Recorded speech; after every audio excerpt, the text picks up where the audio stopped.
কিশোরগঞ্জের ভৈরবে সংঘর্ষের জেরে বন্ধ থাকার ৫ ঘন্টা পর চালু হয় ঢাকা থেকে সিলেট, চট্টগ্রাম ও ময়মনসিংহ রুটের রেল যোগাযোগ। এতে যাত্রীদের মধ্যে আতঙ্ক ছড়িয়ে পড়ে। ফুটবল খেলাকে কেন্দ্র করে দুই পক্ষের টানা সংঘর্ষের পর বৃহস্পতিবার রাত ২টার দিকে পরিস্থিতি নিয়ন্ত্রণে আনে আইন শৃঙ্খলা বাহিনী। এ সময় ৮ পুলিশ সদস্য সহ অন্তত ২৫ জন আহত হয়েছেন। বৃহস্পতিবার রাত ৯টা থেকে রাত ২টা পর্যন্ত এ সংঘর্ষ চলে। এ সময় ভৈরব রেল স্টেশনের প্ল্যাটফর্ম ও আশেপাশের এলাকা রণক্ষেত্রে পরিণত হয়। সংঘর্ষের এক পর্যায়ে স্টেশন মাস্টারের কক্ষসহ বেশ কয়েকটি কক্ষে ভাঙচুর চালায় তারা। এতে ঢাকা থেকে সিলেট, চট্টগ্রাম ও ময়মনসিংহ রুটে ৫ ঘন্টা রেল চলাচল বন্ধ থাকে। অন্তত ৬টি ট্রেন বিভিন্ন স্টেশনে ও পথে আটকা পড়ে। চরম দুর্ভোগে পড়েন যাত্রীরা। স্থানীয়রা জানায় ১৪-১৫ দিন আগে ভৈরব পৌর এলাকার পঞ্চবটি ও জগন্নাথপুরের যুবকদের নিয়ে ফুটবল টুর্নামেন্ট হয়। সে খেলায় দুই পক্ষের বাকবিতণ্ডা রূপ নেয় সংঘর্ষে। এর জেরে বৃহস্পতিবার রাতে জগন্নাথপুরের সোহেল মিয়ার ছেলে লিয়ামকে পঞ্চবটির ছেলেরা পথে আটকে মারধর করে। খবর পেয়ে দুই পক্ষ রেল লাইনের পাথর ও দেশীয় অস্ত্র নিয়ে সংঘর্ষে জড়ায়। ভুয়া ভুয়া স্লোগান দিচ্ছে প্রশাসন, র্যাব, পুলিশ এবং আনসার এবং সেনাবাহিনী সবাই ব্যর্থ। এরা কয়েকটা ছেলের জন্য, কয়েকটা বকাটি ছেলের কাছে ওরা ২০ থেকে ২৫ বার তারা খেয়ে ওরা ব্যর্থ। আরও জানাতে কিশোরগঞ্জ থেকে যুক্ত হয়েছেন সহকর্মী শাহজাহান সাজু। সাজু, এখন কিশোরগঞ্জের ভৈরবে কি অবস্থা দেখছেন এবং আইন শৃঙ্খলা বাহিনী কি বলছে এবং ট্রেন চলাচল কখন স্বাভাবিক হয়েছে? দেখুন, ট্রেন চলাচল স্টেশন মাস্টার ইউসুফ যে বিষয়টা তথ্য আমাদেরকে দিয়েছেন যে ৯টা ১৫ মিনিট থেকে গতকাল রাত ট্রেন চলাচল পুরোপুরি বন্ধ হয়ে যায় এবং ট্রেন চলাচল স্বাভাবিক হয় রাত ১:৩০টার দিকে।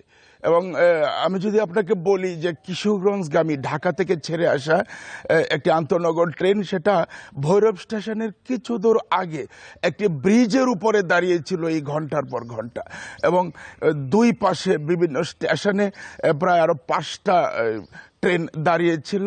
এটা আসলে রেল লাইনকে অবরোধ করেনি।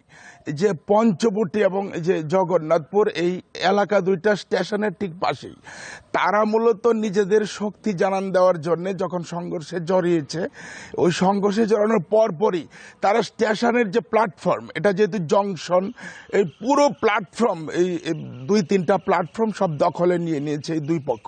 এবং তাদের যে অস্ত্র সেটা ছিল মূলত রেল লাইনের পাথর, এটাই মানে ৯০%-এরও বেশি, বাকি দেশীয় অস্ত্র। এই রেল লাইনের পাথর বৃষ্টির মতো মানে ছড়েছে এক পক্ষ আরেক পক্ষকে। যখন প্রথম পুলিশ পৌঁছেছে, পুলিশের উপরও তারা চড়াও হয়েছে এবং পুলিশ আহত হয়েছে। আপনি প্রতিবেদনে দেখেছেন যে ৮ জন পুলিশও কিন্তু গুরুতর আহত হয়েছেন, তারা হাসপাতালে চিকিৎসা নিচ্ছেন, যেটা রেলওয়ে যে ওসি তিনি আমাদেরকে জানিয়েছেন। আর এই অন্য অন্য যে পক্ষের আমরা মানে অনুমান করেছি যে প্রায় ২৫ জনের মতো পুলিশ সহ আহত, কিন্তু আহতর সংখ্যা আরও বেশি। আর আপাতত অবস্থা পুলিশের নিয়ন্ত্রণে আছে। আর পুলিশ প্রথম যখন ঘটনাস্থলে যায় এবং পুলিশও আহত হয়, তারপর পর সেনাবাহিনী, র্যাব এবং আরও বিভিন্ন বাহিনী গিয়ে ঘন্টার পর ঘন্টা, আপনি ধরে নিতে পারেন সেনাবাহিনী যাওয়ার পরও, র্যাব যাওয়ার পরেও সংঘর্ষ চলছিল। এই সংঘর্ষটা চলার বিষয় হলো, একদিকে তো অন্ধকার, রেল লাইনের পাথর, আসলে মানে কখন কে কোন দিক দিয়ে পাথর, বৃষ্টির মতো পাথর মারছিল।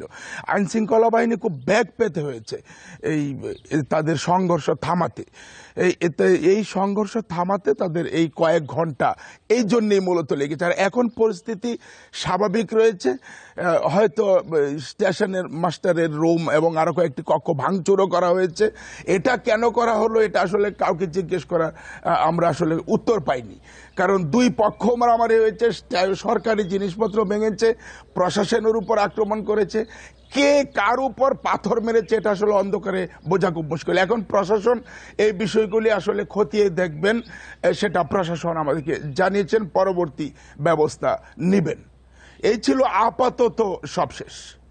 কিশোরগঞ্জ থেকে বিস্তারিত জানাচ্ছিলেন সহকর্মী শাহজাহান সাজু।